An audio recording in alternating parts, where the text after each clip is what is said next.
All right, everybody. Video number 3 on this awesome series on communication skills. I really hope that through this series, you learn more about the value of why you should learn about communication. For day 3, for video number 3, we're going to talk about active listening. Okay, so this one, I'm telling you, as I have created this content, as I've created this video, I've learned so much.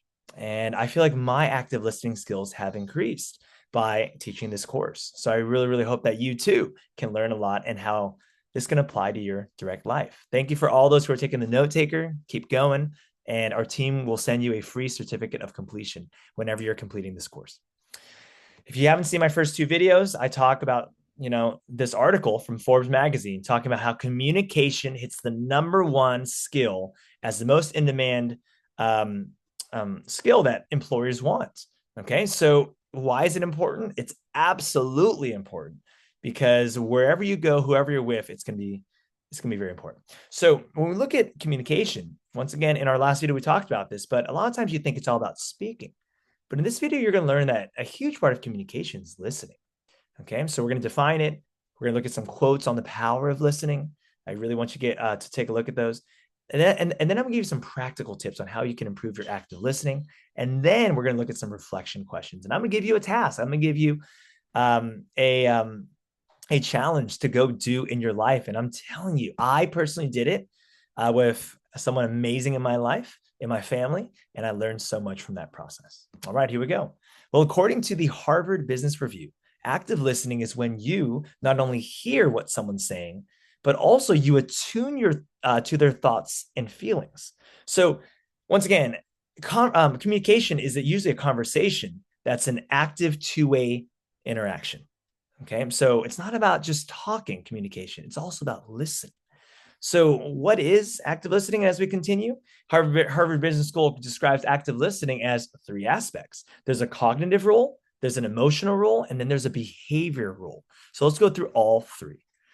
Cognitively, when you look at what active listening is, it's paying attention to all of the information, both explicit and implicit, okay, that you are receiving from the other person, comprehending and integrating that information. So that's cognitive, and that's a huge part of active listening. There's also an emotional side to active listening. It's staying calm and compassionate during the conversation, including managing any emotional reactions. A lot of the times you want to respond. So if someone says something, either about you or something else, you want to chime in. But a huge part of active listening that I've learned, it's emotional.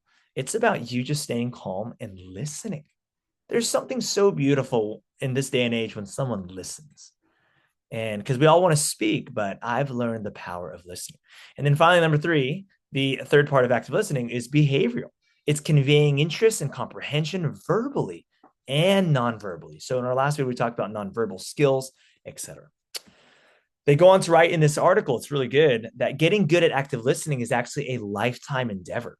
However, even minor improvements can make a big difference in your listening effectiveness. There's a metaphor in this article that really stuck out to me. There's 2 consultants, Jack and Joseph, in this video, in this article that says, you're not a sponge. A lot of times you think when you're listening, you're a sponge, like you're soaking in all the information.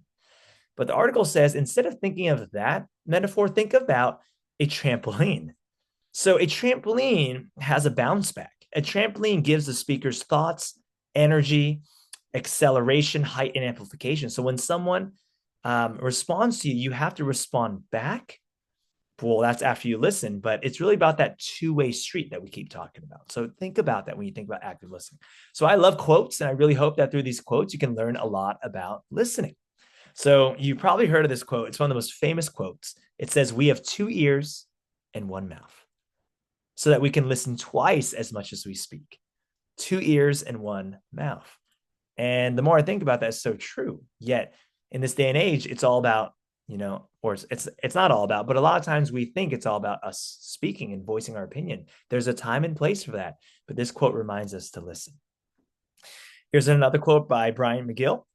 One of the most sincere forms of respect, if you want to respect someone, it's actually listening to what another has to say. That is huge. You are not respecting someone if you're not letting them talk. You're not respecting someone if you're not letting them finish their sentence. You're not respecting someone if you're not listening. So that is a great quote. Here's another one. I love this one. Listening is an art that requires what? Attention over talent, spirit over ego, and ultimately others more than yourself. So it's thinking more of others when they're speaking. And trust me when I say this is difficult even for me, but I've learned that there is a power to active listening. Here's another quote. You may have heard of this one. The biggest communication problem is that we don't listen to understand. Instead, we listen to reply. A lot of times, think about that. When you're listening to someone, you almost want to quickly reply, but a lot of times it's about listening to understand. Okay, I hear what you're saying. You can repeat what they're saying, etc. So I'm going to give you some active strategies on how you can show someone that you're actively listening. Just in a moment.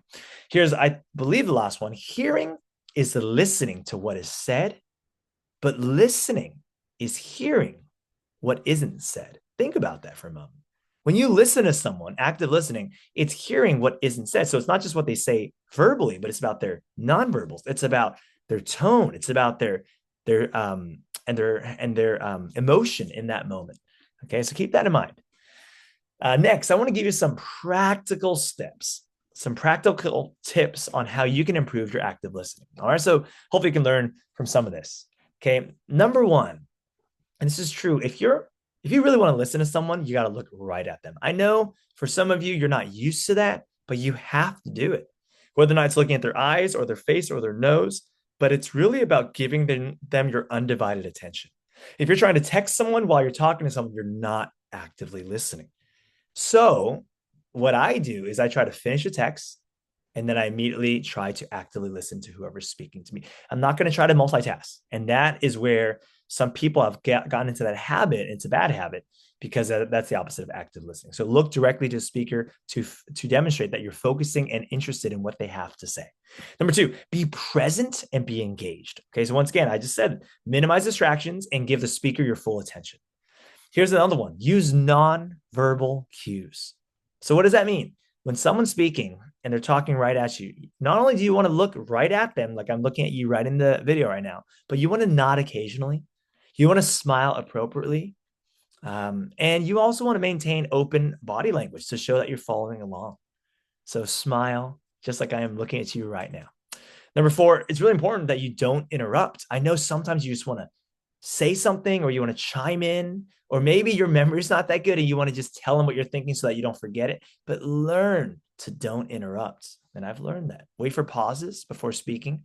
And a lot of times the person who's speaking, when they want to hear something from you, they'll actually pause and wait for your input and wait for your response. Number five, this is what I like to do.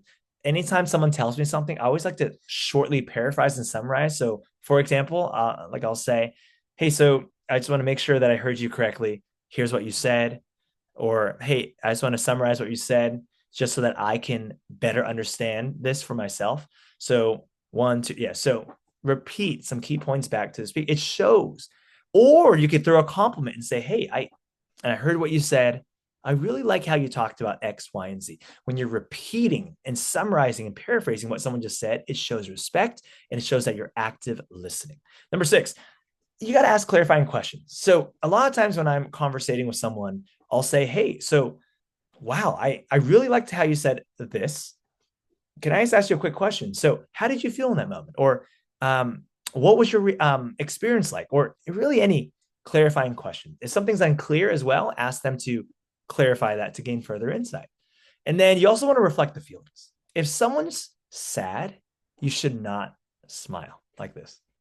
You should kind of match that emotion to show that communication, that respect. Once again, non-verbal cues. If someone's excited, get excited with them, right? So that's really what active listening is all about. That empathy. Put yourself in their shoes. How would you want someone to react to you if you were sharing this happy, sad, or exciting story, anything like? How would you want someone to react? And then number eight, easier said than done, but try to avoid judging.